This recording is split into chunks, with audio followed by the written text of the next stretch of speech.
Hello students, welcome to vision WBCS. Vision WBCS এ তোমাদের সকলকে স্বাগত।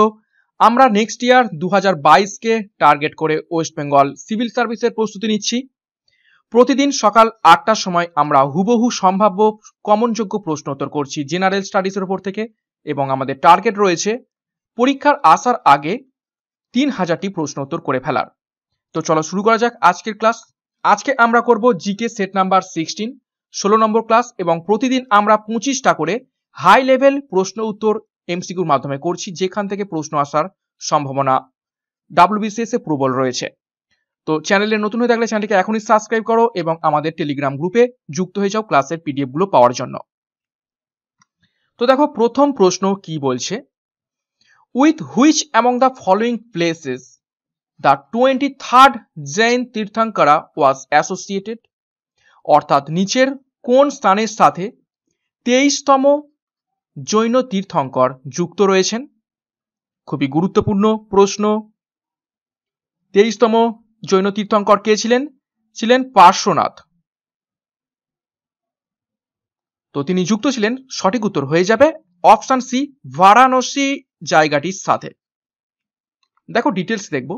তীর্থঙ্কর Parshvanath was the son of king Ashvasena and queen Vama of Varanasi. তীর্থঙ্কর পার্শ্বনাথ ছিলেন রাজা অশ্বসেনা এবং ভামা বারাণসীর পুত্র। He achieved nirvana on Sammed Shikhar. তিনি সাম্মেত শিখরের উপর নির্বাণা লাভ করেছিলেন। He lived in Varanasi around 800 BC. তিনি 800 খ্রিস্টপূর্বাব্দে বারাণসীর কাছে বসবাস করতেন। Parshvanath is the 23rd Jain tirthankara, এবং পার্শ্বনাথ ছিলেন 23তম জৈন তীর্থঙ্কর। নেক্সট দেখো 2 নম্বর প্রশ্ন, মহাবীর স্বামী বিলংড টু হুইচ ক্ল্যান। মহাবীর স্বামী নিচের কোন জাতির মধ্য থেকে বিলং করতেন? খুবই গুরুত্বপূর্ণ প্রশ্ন এটি, ডাব্লিউবিসিএস এর বিগত বছরের প্রশ্ন। সঠিক উত্তর হয়ে যাবে অপশন সি, জ্যান্ত্রিক বা জ্ঞান্ত্রিক। জ্ঞান্ত্রিক বা জ্যান্ত্রিক এই জাতির বা এই বংশের তিনি ছিলেন মহাবীর স্বামী। 3 নম্বর প্রশ্ন, হু among the following king is related to repair of Sudarshan lake. অর্থাৎ নিচের কোন রাজা সুদর্শন লেকটাকে রিপেয়ার করেছিলেন? ভিভিআই প্রশ্ন।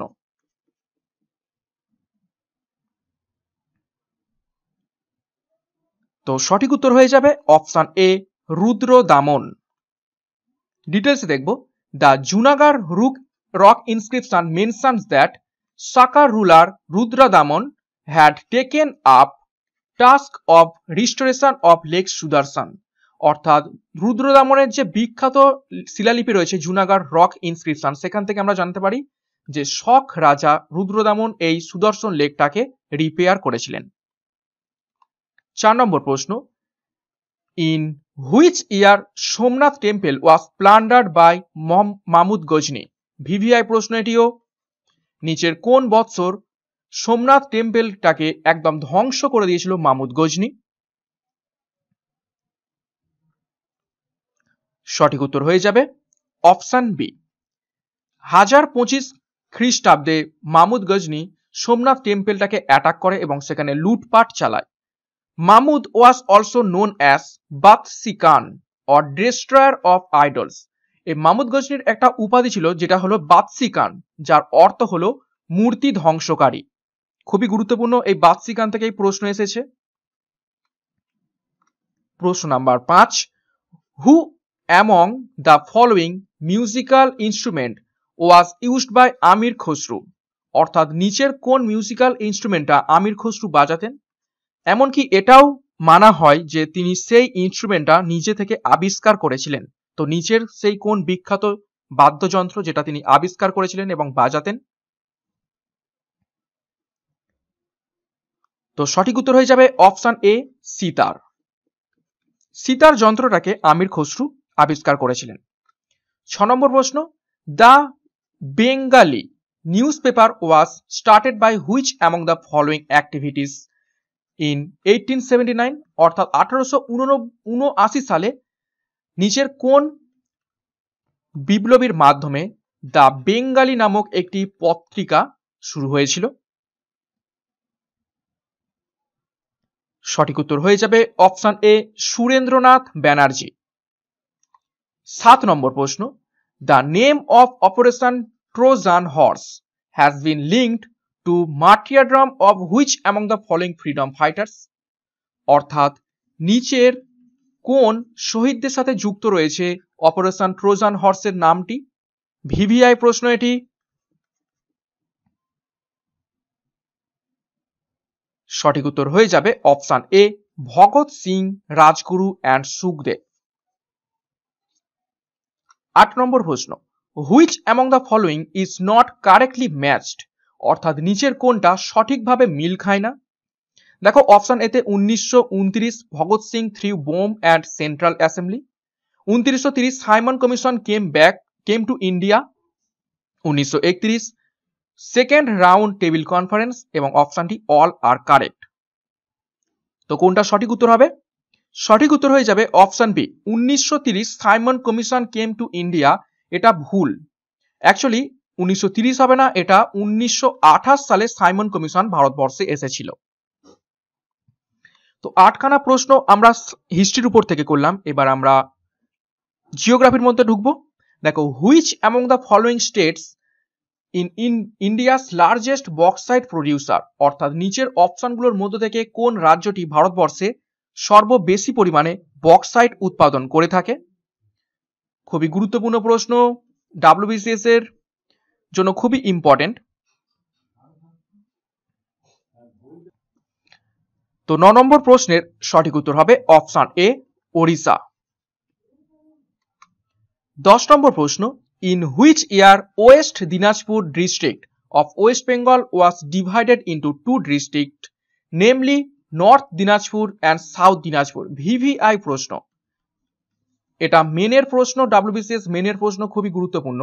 বলছে নিচের কোন সালে ওয়েস্ট বেঙ্গল বা পশ্চিমবঙ্গের ওয়েস্ট দিনাজপুর এই জেলাটি দুটো ভাগে বিভক্ত হয়ে উত্তর দিনাজপুর এবং দক্ষিণ দিনাজপুর এই দুটো ভাগে ভাগ হয়ে যায়? সঠিক উত্তর হবে অপশন সি 1992 সালে। 11 নম্বর প্রশ্ন, West Bengal land reform act came into force in? নিচের কোন সালে ওয়েস্ট বেঙ্গল ল্যান্ড রিফর্ম আইনটি চালু হয়?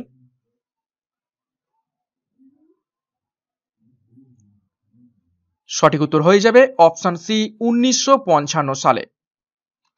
12 নম্বর প্রশ্ন, in West Bengal Rarh is the physiographic region part which can be found in the district of? VVI প্রশ্ন, প্রত্যেকে কমেন্ট বক্সে কমেন্ট করার চেষ্টা করো কোনটা সঠিক উত্তর হবে। বলছে পশ্চিমবঙ্গের একটা গুরুত্বপূর্ণ ভৌগোলিক অঞ্চল হলো রার অঞ্চল, এটির কিছু অংশবিশেষ নিচের কোন জেলাতে আমরা দেখতে পেয়ে থাকি? ভিভিআই প্রশ্ন,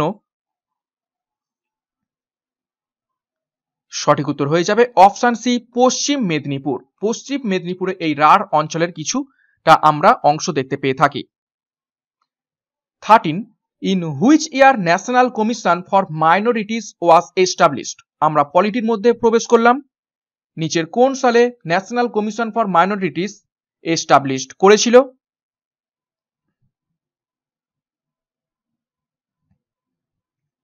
তো 13 নম্বর প্রশ্নের সঠিক উত্তর হয়ে যাবে অপশন ডি 1992 সালে।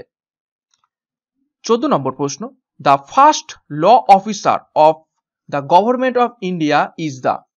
অর্থাৎ ভারত সরকারের প্রথম আইনি অফিসার নিচের কোনজন? ভিভিআই প্রশ্ন,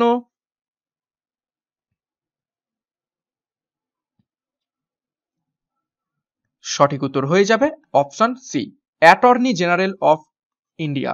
ভারতবর্ষের অ্যাটর্নি জেনারেল হলেন ভারত সরকারের প্রথম আইনি অফিসার। 15 নম্বর প্রশ্ন, right to property was removed from the list of fundamental rights during the rule of?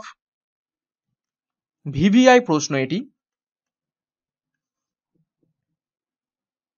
অর্থাৎ নিচের কোন সরকারের সময় সম্পত্তির অধিকারটাকে আমাদের মৌলিক অধিকার থেকে বাদ দিয়ে দেওয়া হয়? সঠিক উত্তর হয়ে যাবে option B Morarji Desai government. এটি হয়েছিল 44th অ্যামেন্ডমেন্ট অ্যাক্টের মাধ্যমে, যেটি হয়েছিল 1978 সালে, এবং এটিকে এখন বর্তমানে রাখা হয়েছে, রাইট টু প্রপার্টিকে এখন রাখা হয়েছে 300A নম্বর আর্টিকেলে, যেটা এখন একটা আইনি অধিকার। 16 নম্বর প্রশ্ন, what is the largest item of expenditure in terms of percentage in the union budget 2020-21? VVI প্রশ্ন ইকোনমিক্সের ওপর থেকে। What is the largest item of expenditure, Bharat সরকারের খরচের সব থেকে বৃহত্তম উপাদান কোনটি, যেটা পেশ করা হয়েছে ইউনিয়ন বাজেট 2020-21 সালে পার্সেন্টেজের ওয়াইজ? তো সঠিক উত্তর হয়ে যাবে, দেখো, option B, states share of taxes and duties. 17 number প্রশ্ন, what is the biggest source of income for central government in union budget 2020-21? এটাও ভিভিআই প্রশ্ন, খুবই গুরুত্বপূর্ণ প্রশ্ন পরীক্ষার জন্য। ইউনিয়ন বাজেটে 2020-21 সালে যে বাজেট পেশ হয়েছে, সেখানে কেন্দ্রীয় সরকারের সব থেকে বৃহত্তম আয় নিচের কোন স্থান থেকে এসে থাকবে? সঠিক উত্তর হয়ে যাবে option D, borrowings and other liabilities এর মাধ্যমে এসে থাকবে। 18 নম্বর প্রশ্ন, what is the disinvestment target for 2020-21? VVI প্রশ্ন, নিচের বিকেন্দ্রীকৃত বা ডিসইনভেস্টমেন্ট কত টাকার হিসাব করা হয়েছে বাজেট 2020-21 সালে? ডিসইনভেস্টমেন্টের টার্গেট কত টাকার রয়েছে ভারত সরকারের?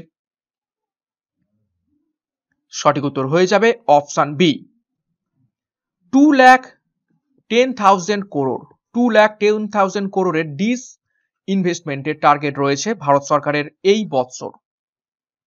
নেক্সট 19 নম্বর প্রশ্ন, এবং আমরা সায়েন্সের মধ্যে ঢুকে গেলাম।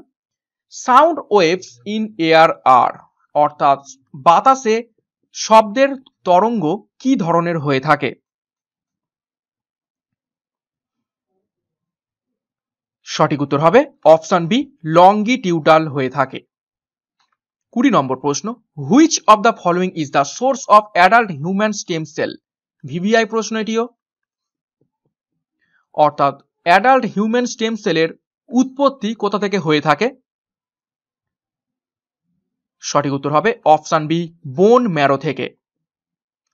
21, which among the following blood protein regulates the amount of water in plasma? খুবই গুরুত্বপূর্ণ প্রশ্ন এটিও, অর্থাৎ নিচের কোনটি ব্লাড প্রোটিনকে রেগুলেট করে থাকে প্লাজমা ওয়াটারের মধ্যে? তো সঠিক উত্তর হবে option B, albumin. 22, which among the following cell organelles is essential for cellular respiration?